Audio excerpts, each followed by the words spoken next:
बिस्मिल्लाहिर्रहमानिर्रहीम। स्टूडेंट्स, अब हमारे पास ये चैप्टर नंबर 4 है इंटीग्रल्स, यानी कि कम्प्लेक्स इंटीग्रेशन की अब हम जो है वो बात करेंगे।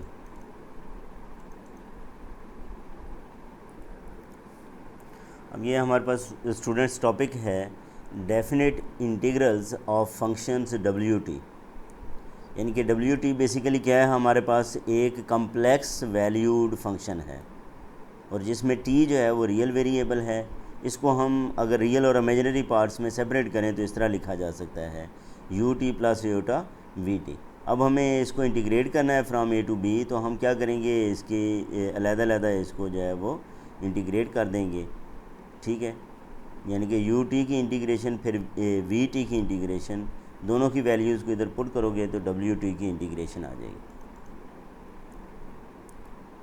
इसको स्टूडेंट्स इस तरह भी हम लिख सकते हैं कि ये बेसिकली यू टी क्या है, यू टी जो है वो real part of W T है, और ये जो वी टी है ये क्या है, that is the imaginary part of W T. तो ये इसका इमेजिनरी पार्ट है।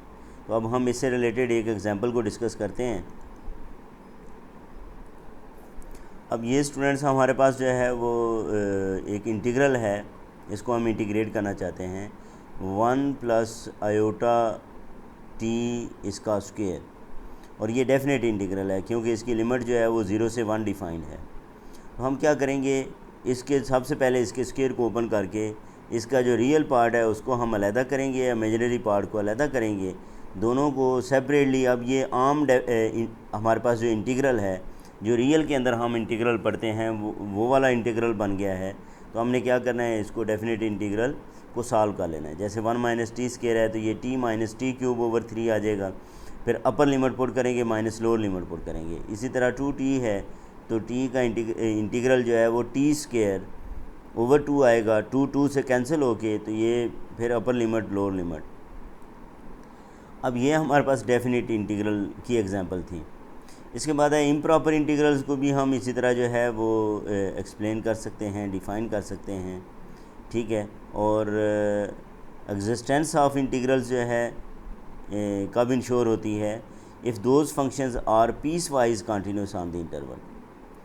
ठीक है जी, इंटीग्रल के लिए ये, वैसे भी कैलकुलस के लिए भी आप लोगों ने याद रखना है कि इंटीग्रेशन जो है वो किस फंक्शन की जो है वो एग्जिस्ट करती है, पीस वाइज कंटिन्यूस फंक्शन की इंटीग्रेशन एग्जिस्ट करती है। Such a function is continuous everywhere in the stated interval except possibly for a finite number of points. ठीक है, पीस वाइज कंटिन्यूस जो होता है वो कुछ पॉइंट्स के ऊपर कंटिन्यूस नहीं होता, बाकी जो है वो पॉइंट्स के ऊपर कंटिन्यूस होता है। ठीक है, where although discontinuous it has one sided limits.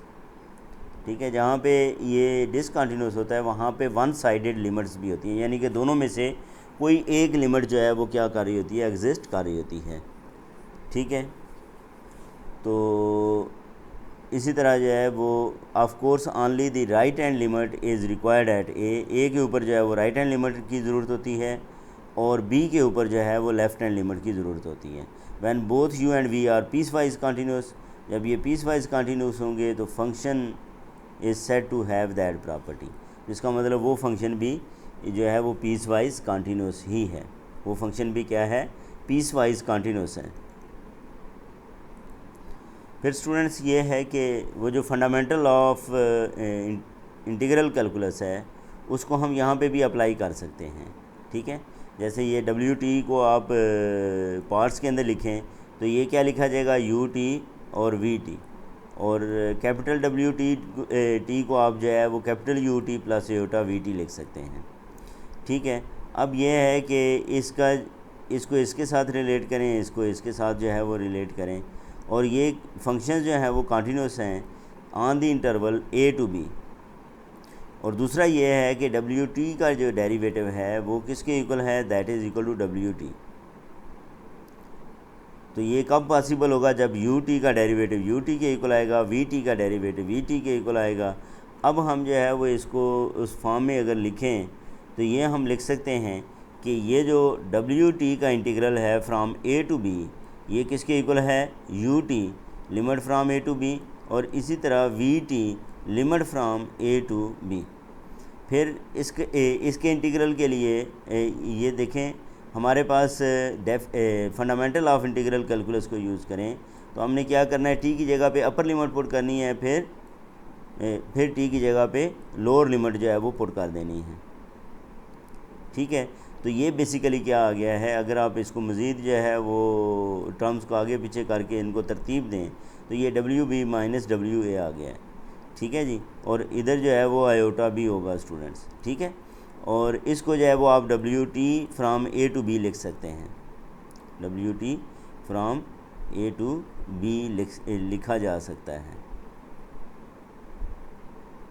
ये ये स्टूडेंट्स, ये यहाँ पे आयोटा मौजूद नहीं है। ठीक है, आयोटा यहाँ पे मौजूद नहीं है।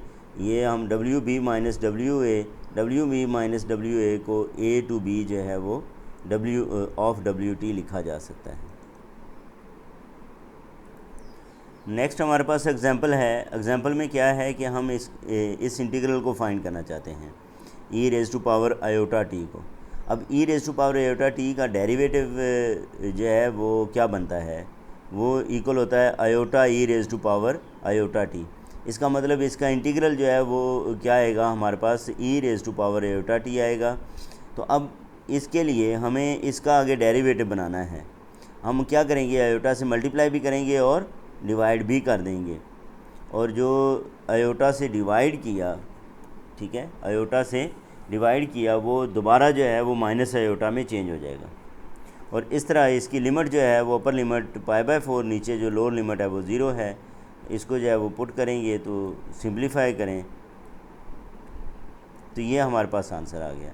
ये इसका रियल पार्ट है 1/√2 और ये इसका इमेजिनरी पार्ट है 1 - 1/√2। फिर ये स्टूडेंट्स बहुत ही इम्पॉर्टेंट एक प्रॉपर्टी है जिसको कहते हैं important property of moduli of integrals.